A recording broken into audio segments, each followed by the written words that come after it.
আজকের ভিডিওতে তোমরা জানতে পারবে আমার ছেলে হয়েছে না মেয়ে হয়েছে, আর ছেলে বা মেয়ে হলে নামটাই বা কী রাখলাম।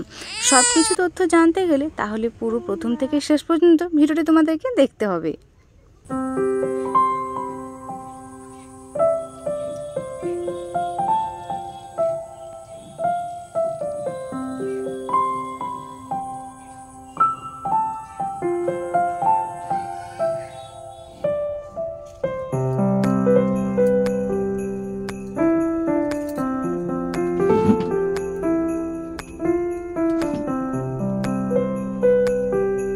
Hello everyone, good morning, welcome back to my channel Piyali simple lifestyle. তো বন্ধুরা, তোমরা সকলে কেমন আছো? আশা করি অনেক ভালো আছো, সুস্থ আছো। আমরাও ভালো আছি, সুস্থ আছি। চলে এলাম তোমাদের জন্য আর একটি নতুন ব্লগ ভিডিও নিয়ে। আজকে মঙ্গলবার, এখন ঘড়িতে বাজে সকাল 7টা মতো। সারা রাত তো কী পরিমাণে ঘুম হয় সেটা তো তোমরা বুঝতেই পারছো। ছোট বাচ্চা থাকলে ওরা একটু রাতের দিকে বেশি জাগে আর দিনের বেলা ঘুমায়, কিন্তু আমার বাচ্চাটা রাত দিন সমান। রাতেও যেমন ঘুমায় জেগে থাকে, দিনেও তেমন ঘুমায় জেগে থাকে। দিন রাত এইভাবে জেগে থেকে ঘুমিয়ে ঘুমিয়ে আমাকে এখন কাটাতে হচ্ছে। তো আমি উঠেছিলাম 3:30-র দিকে, সোনাকে খাইয়ে আবার যখন শুই তখন 5টা, 5:30 বেজে গেছে। অলরেডি আমাদের ঘর তখন মোছা শুরু হয়ে গেছে, মানে বাসি কাজ। তো তবু কি করব, প্রচুর পরিমাণে ঘুম পেয়েছিল, চোখ যেন জুড়ে যাচ্ছিল, তাই একটুখানি ঘুমিয়ে পড়েছিলাম। 1 থেকে 1.5 ঘন্টা ঘুমানোর পরেই তারপরে উঠে পড়ছি। আর সোনাও মোটামুটি ছটপট করছিল। ওর ছটপটানের একটা শব্দ শুনে, মানে উয়া কুকা শুনতে পেরেই না আমার ঘুম ভেঙে গেছে। তো যাই হোক, ভাবলাম আর শুয়ে থেকে লাভ নেই, উঠে পড়ি, খাওয়া দাওয়া করতে হবে। এই সকালবেলাটা এত ঘুম পায় রাতে জাগার পর না, তো আমি না সকালবেলা উঠতেই পারি না। তো সেই কারণে আমার ঠিকঠাক খাওয়া পায়খানা কিছুই হচ্ছে না, আর যে কারণে সোনার কিন্তু খুব কষ্ট হচ্ছে। তো যাই হোক, সেই জন্যই ভাবলাম উঠে পড়ি। আর বাড়িতে তো আমাকে খুবই এটা নিয়ে বলে, মানে এটাই বলে যে আমাকে উঠে খেতে বলে, কারণ আমার থেকে তো ও খাচ্ছে। আর আমি যদি না খাওয়া দাওয়া করি তাতে ওর পেটের সমস্যাও হচ্ছে, আর এমনিতেও খিদেতেও ও কান্নাকাটি করছে।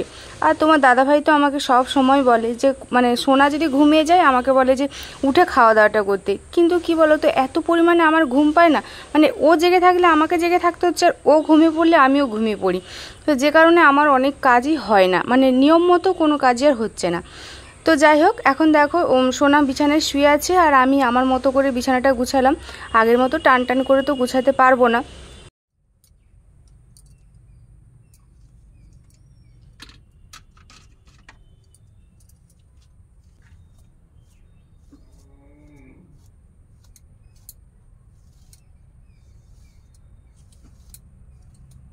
জানো তো, মা হওয়ার পর অনেক কিছুই কিন্তু আমার মধ্যে পরিবর্তন হয়েছে। সকলের মধ্যে তো হয়, সেটা দেখতেই পাই, কিন্তু নিজে মা হয়েও সেই অনুভূতিটা করতে পারছি। খাওয়া দাওয়া থেকে নিজের পার্সোনাল যেটুকু কাজবাজ থাকে, যেমন ধরো এই যে সকালবেলা ঘুম থেকে উঠে মাথা আঁচড়ানোর, এটা আমার একটা যে অভ্যাসে পরিণত হয়ে গেছে।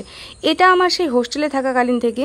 ঘুম থেকে ওঠা মানে আগে হচ্ছে আয়নায় মুখ দেখবো, মাথাটা আঁচড়াবো, তারপরে ব্রাশ কলগেট নিয়ে বেরিয়ে যাব। তো বিয়ে হওয়ার পরও কিন্তু সেই একই অভ্যাস। ঘুম থেকে উঠে আগে আয়নায় মুখ দেখতে হবে, তারপরে মাথা ছেড়াতে হবে, তারপরে কলগেট ব্রাশ নিয়ে আমি বেরাবো। আর ব্রাশ না করলে সত্যি কথা বলতে কোনো কাজে আমি হাত লাগাতেও পারি না। কিন্তু মা হয়ে যাওয়ার পর এটাও আবার হয়তো আমার মধ্যে থেকে পরিবর্তন হয়ে যাচ্ছে। কেন বলো তো? সময়ের অভাবে। তো কালকে শ্যাম্পু করেছিলাম, শ্যাম্পু করার পর যে মাথার জটটা ছাড়াবো সেটাও কিন্তু সময় হয়েছিল না। আর যখন সময় হয়েছে তখন এত পরিমাণে জট লেগে গেছে, আর ঘুমও পাচ্ছিল রাতে, ইচ্ছে করেনি আর চুলের জটটা ছাড়াতে। তো ওইভাবে ঘুমিয়ে পড়ছিলাম। তো সকালবেলা চুলের মধ্যে একটু সিরাম লাগিয়ে নিয়েছি, না হলে এত চুলের গোড়ায় লাগছে, মাথা আঁচড়ানোই যাচ্ছে না। ব্যাস, সকাল সকাল কিন্তু অনেক বড় একটা আমার কাজ হয়ে গেছে। এই চলবে এখন সারাদিন। আগে যে দিনে কতবার মাথায় চিরুনি বুলোতাম তার কোনো গোনার ঠিক ছিল না, কিন্তু এখন এই একবার হয়েছে, এটাই যথেষ্ট। তো এখন আমি গামলা নিয়ে চলে এসেছি, আর সোনার আগের দিনে যে কাপড়গুলো আছে, পায়খানা, বাথরুম, সারা রাতের জমানো, তো এইগুলো এখন আমি গামলায় করে কলপাড়ের মধ্যে বাইরে রেখে আসবো। আর সত্যি কথা বলতে আমি কিন্তু এখনও একদিনও সোনার এই কাপড়গুলো ধুইনি, বাবা মা ধুয়ে দিচ্ছে।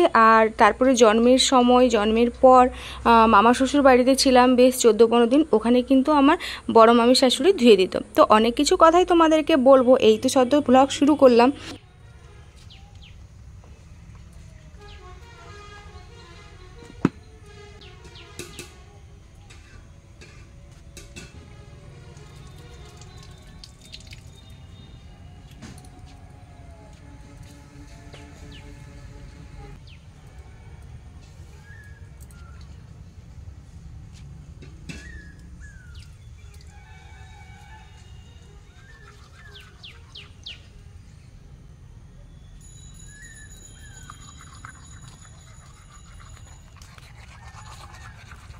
ব্রাশ করতে করতে হঠাৎ মনে হয়ে গেল যে সোনা কি উঠে পড়ছে নাকি। তো দেখতে এসে তারপরে চোখে পড়লো আমি না সোনার এই পাশে বালিশই দিতে ভুলে গিয়েছি। কি বলো তো, এই পাশটা তো ধারে, যদিও ছোট এখন পাশ উল্টাতে পারবে না, তবুও কি বলো তো একটু ফাঁকা ফাঁকা লাগে। তো আমি সেই কারণে একটা কোল বালিশ বা মাথা বালিশ সবসময় এই ধারে দিয়ে থাকি।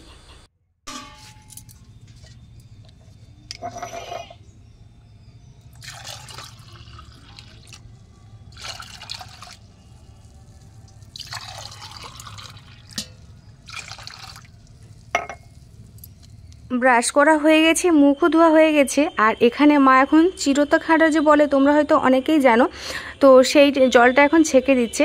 আর আমি ওদিকে যাচ্ছিলাম আলমন্ড খাওয়ার জন্য। আগের দিনে বেশ কিছু আলমন্ড আর আখরোট আর একটা মনে হয় খেজুর আছে, ভিজিয়ে রেখেছিলাম। তো মা বললো আগে তিতা জলটা খেতে, তাই ওটা আগে খেয়ে নিই। তো এখন হচ্ছে সোনামাকে শু করে দিয়ে এখন প্রায় 9টা সাড়ে 9টার মতো বাজতে যায়।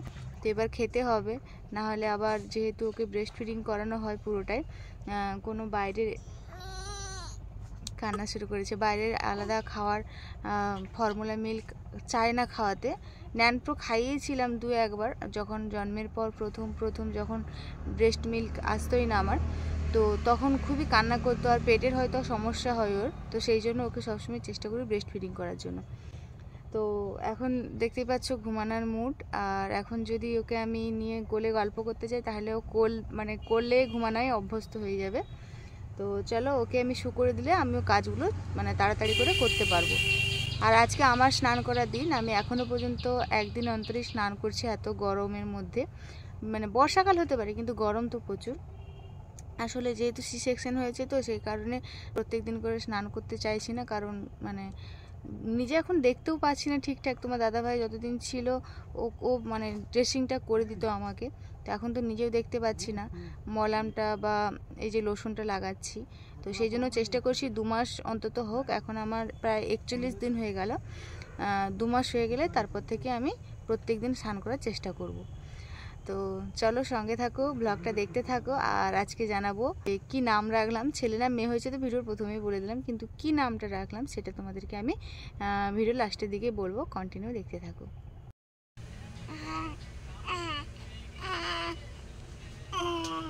কালকের ভিডিওর কমেন্টসে তোমরা অনেকেই জানিয়েছো কি যে আমার না ছেলে হয়েছে, কিন্তু সত্যি কি এটাকে ছেলে বলে মনে হচ্ছে? আমার তো মনে হচ্ছে না যে এটা কেউ দেখলে ছেলে বলবে। তো যাই হোক, বেশিরভাগ মানুষই তোমরা জানিয়েছিলে যে আমার ছেলে হয়েছে। না না, আমার ছেলে হয়নি, আমার মেয়ে হয়েছে। আর এটা আমার সোনা মাটা। তো অনেক কষ্টে আমি আমার সোনা মাকে সোনা সোনা বলে এসেছিলাম, একটু খটমট হচ্ছিল, কিন্তু কি করব বলো, ভিডিওতে তোমাদেরকে বলেছিলাম 2টো পার্ট করে দেবো, তাই আমি সোনা মাকে সোনাটা বলে এসেছিলাম। তো এটা আমার ছেলে না, এটা আমার মেয়ে হয়েছে। আর নামটা কি রেখেছি অবশ্যই তোমরা পুরো ভিডিওটা দেখতে থাকো, তাহলে বুঝতে পারবে। তো এখন ঘড়িতে বাজে ওই 10টা বা 10:30 মতো হবে। সকালবেলা আমাদের রান্না হয়ে গেছে, একদম দুপুরের রান্না এটা। তো আজকে হয়েছে কুঁদরি, আলু আর পেঁপে দিয়ে পাতলা এমনি ঝোল, আর তারপরে মাছ কিনে আনা হয়েছিল, ভোলা মাছ। তো মাছ ভাজা করা হয়েছে, আমি 1 পিস মাছ ভাজা নিয়ে নিয়েছি। আর এটাই হচ্ছে আমার জল খাবার আর দুপুরেরও খাবার বলতে পারো। সবাইকে গুড আফটারনুন। ফিরে চলে এলাম আবারও বিকেলবেলাতে। তো সেই যে 9:30 10টার দিকে খেয়েছি, আমি আর ক্যামেরার সামনেও আসিনি, আর কোনো কাজও করিনি, স্নান করেছি, তারপরে শুয়েছিলাম। বৃষ্টি হচ্ছিল, আর বর্ষাকালের এমনিতেই বাইরের গাছপালা প্রাকৃতিক পরিবেশটা সুন্দর লাগে। আর এই সুন্দর পরিবেশে আমাদের সোনামায়ের নামটা হয়তো ভালো হবে এইখানটায় বলা, আর এই সময়টায় বলাতে। ঘরের ভিতরে বললে একটু বদ্ধ লাগতো, আর সোনামা এখন ঘরের মধ্যে শুয়ে আছে। খুব একটা বেশি টাইম আমি এখানে দাঁড়িয়ে তোমাদের সঙ্গে গল্পও করতে পারবো না, চলে যেতে হবে। অনেকটা টাইম চলে এসেছি বাইরে, কোথায় শ্যুট করব ভাবতে। তো যাই হোক, এই সুন্দর টাইমে সুন্দর পরিবেশে চলো তোমাদের সঙ্গে শেয়ার করছি আমাদের সোনামায়ের নামটা কি রেখেছি।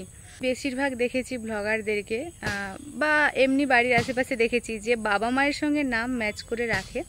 তো আমাদের মধ্যে সেরকমই কিছু নয়, আমরা গুগল থেকে সার্চ করে নামের মানে দেখে নামটা রেখেছি আর কি। আমার ভালো নাম অষ্টমী, আর ডাক নাম তো পিয়ালি, তোমরা সকলেই জানো। তোমাদের দাদাভাইয়ের ভালো নাম সুভাষ, আর ডাক নাম হচ্ছে শুভ। তো সেই অর্থে আমাদের মা বাবার নামের সঙ্গে কোনো মিল নেই, এটাই তোমাদেরকে বলার জন্যই জানালাম আমাদের নামগুলো।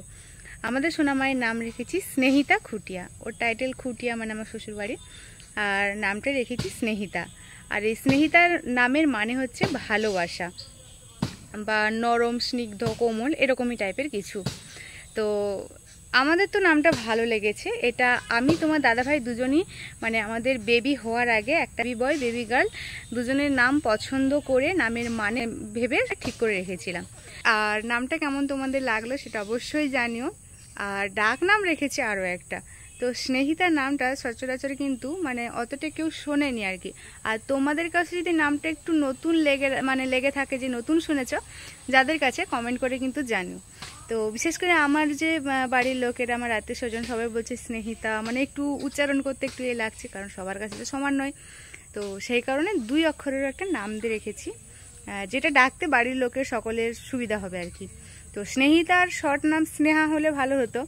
তো সেরকমই তোমার দাদা ভাইয়ের যেমন শর্ট নাম শুভ আছে আর ভালো নাম সুভাষ, সেরকমই একটা হতো যে ম্যাচ করে। তো ওরকম একটা ভেবেছিলাম মানে আমাদের সোনামা হয়ে যাওয়ার পর, কিন্তু হঠাৎ করে তোমাদের দাদা ভাই সোনামা, মিষ্টিমা, দুষ্টুমা এরকম করে বলতে বলতে একদিন বলছে নেহুমা, এটা বলে ফেলেছে। তো তখন আমি ভাবলাম যে নামটা বেশ খুব ভালো। তো তো সেই অর্থ থেকে আমরা কিন্তু আমাদের সোনামায়ের ডাক নাম নেহু রেখেছি। তো নেহুর কোনো মানে ভেবে রাখিনি, ডাক নামটা নেহু রেখেছি, মানে আমাদের ভালো লাগছে আর কি। আর ওটারও ডাক নাম থাকবে। আমাদের যেমন কাগজ কলমের একটা নাম আছে আর একটা ডাক নাম আছে, আমাদের সোনামায়েরও সেভাবে রেখেছি। তো এই হচ্ছে আমাদের সোনামায়ের নাম। তোমাদের কেমন লাগলো অবশ্যই জানিও। আর খুব একটা বেশিক্ষণ দাঁড়াতে পারবো না, প্রথমেও বলেছি আবার এখনও বললাম। তো যাই হোক, আজকের ব্লগটা কেমন লাগলো সেটা কমেন্টে জানাবে। ভালো লাগলে অবশ্যই আমার পাশে থাকবে। আর আমাদের সোনামাকে তো ধীরে ধীরে দেখাবো। এখন ও খুব একটা বেশি দিনের নয়, মাত্র 41 দিনের, তাই খুব একটা ক্যামেরাতে ওকে আনতে পারছি না। ও কান্না করছে, কখনো ঘুমিয়ে থাকছে। তো ঘুমিয়ে থাকলে তো তোমরা জানো যে বেবিকে দেখানোটা ঠিক নয়, তবুও মাঝে সাঝে দেখানো হয়ে যাবে। এটা মানে প্রত্যেকটা মানুষের ক্ষেত্রে হয় না সবসময় আর কি। তো যাই হোক, চলো সকলে অনেক ভালো থাকো, সুস্থ থাকো। ফিরে আসছি তোমাদের সঙ্গে আবারও আগামীকাল নতুন একটি ব্লগের সঙ্গে। আজকের মতো টাটা।